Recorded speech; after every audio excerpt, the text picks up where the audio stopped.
안녕하세요. 저는 이번에 CI/CD와 GitHub 액션에 대해서 소개하게 된 김예지입니다. 여러분이 한 번쯤 들어보셨을 CI/CD라는 용어에 대해 소개하고 시간이 제한되어 있으니까 아주 간단하게 GitHub 액션을 이용해서 CI/CD를 구현하는 과정을 보여드리고자 합니다. CI/CD에 대해서는 스프링 입문 스터디 교재에도 있었어서 이미 잘 아시는 분들도 계실 거고 들어보시기만 해서 약간 도시계단처럼 느껴지시는 분들도 계실 것 같아요. 혹은 아예 처음 들어보시는 분들도 계실 것 같습니다. 그래서 이미 아시는 분들보다는 다 같이 이해할 수 있는에 초점을 맞춰서 CI/CD가 뭔지 소개해드리고자 합니다. 서버뿐 아니라 프론트도 앱 배포에 많이 쓴다고들 하니까 다들 재밌게 들어주셨으면 좋겠습니다. 소개하기에 앞서서 DevOps라고 들어보셨나요? DevOps란 Development와 Operations를 더해서 만들어진 말입니다.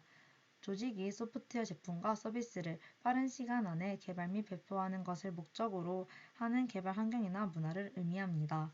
조금 더 정확하게는 DevOps는 철학적인 개념이라서 문화뿐 아니라 어떤 과정을 자동화해서 효율적으로 만드는 것들, 모든 것을 하나 측정해서 예측하고 개선해 나가려고 하는 노력들, 이런 지식을 공유해서 함께 발전해 나가고 이런 것들을 축적해서 다시 같은 실수를 반복하지 않기 위한 노력들, 그리고 또 비슷한 상황에 써먹을 수 있는 방식들에 대해서 만들어 놓은 것들, 이 모든 것들을 의미합니다. 이런 방법에는 서버의 로그를 쉽게 볼 수 있도록 한다던가 같은 기능하는 명령어도 여러 개가 있는데 어떤 것이 더 빠른지 확인해서 그거를 쓰도록 한다던가 도 있습니다. 이걸 대체 왜 하냐 하면은 조직에는 개발자 같은 자원이 한정되어 있습니다. 이런 자원을 효율적으로 사용함으로써 경쟁력을 얻기 위함입니다. 그리고 이런 DevOps의 대표적인 방법이 CI/CD입니다. CI/CD란 지속적인 통합, Continuous Integration을 의미하는 CI, 빌드 테스트 자동화 과정과 지속적인 서비스 제공, 지속적인 배포를 의미하는 Continuous Delivery 혹은 Deployment, CD, 배포 자동화 과정을 합친 말입니다. CI는 GitHub 지원 레포에 코드를 커미할 때마다 빌드와 적어둔 테스트 코드 실행 등의 테스트가 자동으로 실행되어서 문제가 생기진 않는지 배포에 반영될 수 있는지 확인합니다. CD는 CI 과정에서 문제가 없다고 판단되면 수동으로 검토 후 배포를 하거나 자동으로 냈다 배포를 하는 것을 의미합니다. CI/CD의 뜻이 여러 개인 것부터 알 수 있듯이 조직마다 어느 부분까지 자동화를 적용할지는 다른 규칙을 가지고 있습니다.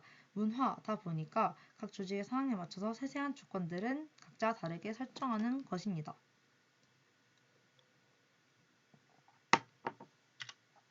CI/CD가 필요한 이유는 개발자가 코드를 작성해서 기지에 올립니다. 여러 사람들이 여러 브랜치를 파서 작업 중인데 이를 머지하다가 오류가 발생한다면 개발자들은 이제 막 찾습니다. 최근 머지는 브랜치들 몇 덩어리를 전부 다 보면서 어디서 문제가 난 거고 어떻게 고쳐야 되는지 찾게 됩니다. 이제 그래서 컴플리트를 고치다가 이렇게 될 때가 있습니다. 공고구마가 국군 방송되는 컴플리트 고치다가 산으로 가는 코드와 비슷한 상황입니다. 이런 우여곡절을 넘어서 어떻게 해서 다 찾아서 고쳤습니다. 그럼 이제 배포를 합니다. 개발자가 배포 과정을 일일이 서버 접속해서 실행 중이나 프로그램 끄고 파일 찾아서 빌드하고 실행시키고 쪼박 합니다. 근데 이게 조직이 좀 크다, 서비스비가 좀 있어서 서버 여러 개에서 돌리고 있다 하면 이제 모든 서버에다 일일이 배포 과정을 반복해줘야 됩니다. 너무 힘들 것 같죠? 그래서 큰 프로젝트일수록 CI/CD는 필수적입니다.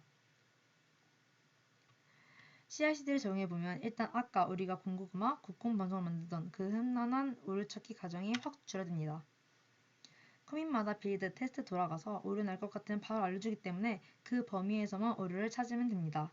그리고 일일이 배포하던 거 안 해도 됩니다. CD로 어디 서버에 배포하라 코드 적어서 자동에서 배포 싹 해버리면 됩니다. 그래서 결론적으로 개발하고 오류 찾고 배포하던 개발자는 개발만 하면 빌드, 테스트 자동으로 돼서 문제 생기면 알려주고 또 문제였으면 자동으로 빌드까지 해줍니다. 이게 CI/CD 파이프라인입니다. 추가적으로 CD에는 자동으로 서버 대수가 부족하면 늘려주는 오토스케일링 같은 기능도 추가할 수 있습니다. CI/CD는 개발자는 개발에만 집중하도록 해서 생산성을 향상시킵니다. 머지 때마다 컴플리트를 해결하고 배포 안 해도 됩니다. 그리고 바로바로 문제 생기면 빌드 테스트 해보고 알려주니까 오류를 빠르게 발견할 수 있습니다. 그리고 안정성과 자동화, 효율성을 극대화해줍니다. 빠르게 배포가 가능하다고 해서 질보다 양을 추구하는 것은 아닙니다. 오히려 사람은 실수할 수 있지만 배포 코드 한번 잘 짜주면 그럴 일이 없어집니다. 또한 자동 보안 검사 같은 기능도 추가할 수 있어서 더 안정적입니다. 시중에 나와 있는 CI/CD에 쓰이는 툴들은 아주 많은데 몇 개만 소개해보자면 일단 대부분이 깃에 올라온 코드를 기반으로 하고 있고 그리고 CI에 중심을 두는지 CD에 중심을 두는지 비용, 성능 차이가 있는 다양한 CI/CD 툴들이 있습니다. 상황에 맞춰 적절하게 선택하면 될 것 같습니다. 그리고 서버 개발자들은 이런 클라우드에 프로젝트를 배포하게 됩니다. 스프링 입문 교재에 배포 구조를 잘 설명해 놓은 그림이 있어서 가져와 보았습니다. GitHub에 코드를 올리면 CI 툴이 검사를 하고 빌드가 되어서 AWS S3에 저장되게 됩니다.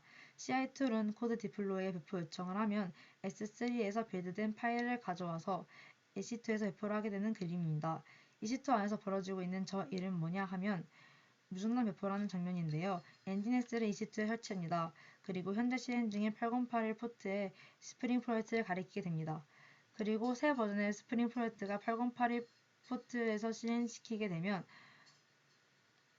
엔진S는 다시 8081 포트를 가리키고 또 새 버전의 프로젝트를 8081 포트에서 실행시키면 8081 포트를 엔진S가 가리키게 하고 하는 식으로 반복을 하게 됩니다. 끊기지 않고 자연스럽게 새 버전의 애플리케이션을 연결되게 할 수 있습니다. 안에서 무슨 일이 일어나고 있던 사용자는 엔진X에 80443 포트로 접근하도록 합니다. 무중단 배포도 서비스가 끊기지 않아서 이용자들의 경험을 개선하는 유용한 CD 중 하나입니다. 하지만 여기서는 CI/CD의 자세한 기능보다는 구조를 보여드리고자 하여 생략하겠습니다. 제가 소개하는 과정에 엔진X 연결하는 코드 더 추가하시고 하면 됩니다. 그리고 이 그림에서는 CI 툴로는 트래비스 CI를 그리고 배포할 때는 AWS 서비스들을 그리고 프로젝트는 스프링 사용하셨지만 대체는 충분히 가능합니다. 저희는 트래비스 CI 대신 GitHub 액션을 사용할 것이고요. 그리고 AWS 설명을 하긴 할 건데 저희는 GDS니까 GCP로 대체할 수 있습니다. GCP는 간단하게 VM에 연결할 수 있었습니다. 그리고 당연하게도 스프링 등 노드.js든 여러분들의 프로젝트를 대체가 가능합니다. 구현할 때 작은 코드들이나 설정들은 생략하고 큼직큼직하게 과정을 소개하도록 하겠습니다. 일단 IAM 유저 생성해줍니다.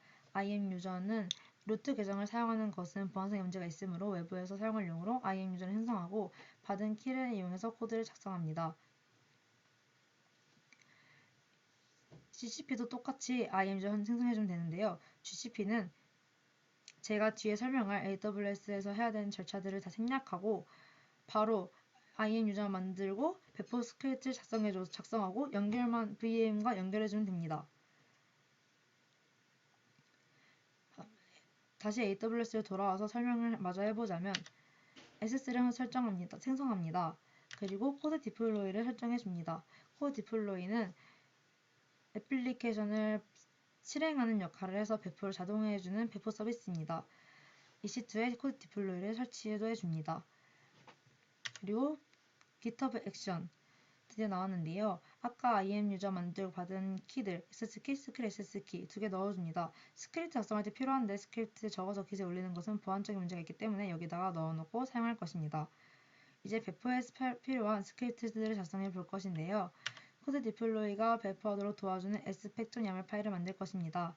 내용을 하나하나 읽어보고 기능만 소개하자면 인스턴스 어디에다가 파일을 복사할 것인지, 어떤 스크립트를 배포해 사용할 것인지, 걔네 위치가 어디인지, 그리고 권한은 어떻게 설정해 줄 건지 이런 것들을 설정해주고 또 애플리케이션을 실행할 때 멈출 때 어떤 것들을 해줄 것인지 설정해주는 설정 파일입니다. 그 다음에 GitHub에 들어가서 상황에 따라서 필요한 워크플로우를 선택하면 되는데 저는 심플 워크플로우를 선택했습니다. 그리고 워크플로우가 어떻게 진행될 것인지 알려줄 deploy.yaml 스크립트를 작성해 줍니다.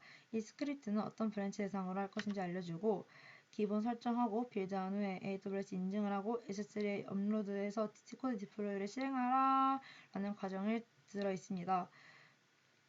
AWS 인증 과정에서 내 EC2, 내 S3임을 증명해야 되기 때문에 아까 그 저장한 IAM 키를 변수처럼 사용하면 됩니다. 이 코드를 깃에 올려주고 나면 제가 지정한 브랜치에 커밋 들어갈 때마다 CI가 실행됩니다. 이렇게 스로스 체크가 되면 통과했다는 뜻입니다. 이 정도로 CI/CD 맛보기는 마무리하도록 하겠습니다.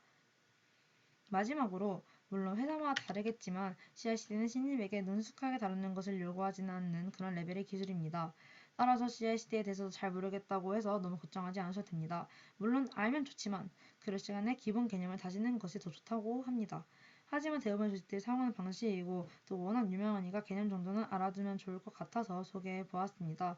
그리고 토익 프로젝트 같은 거 할 때 자동으로 돌려두면 편하니까 관심 있으시다면 더 찾아보시고 직접 해보시는 것도 좋을 것 같습니다. 여기서 CI/CD에 대한 소개 마치도록 하겠습니다. 감사합니다.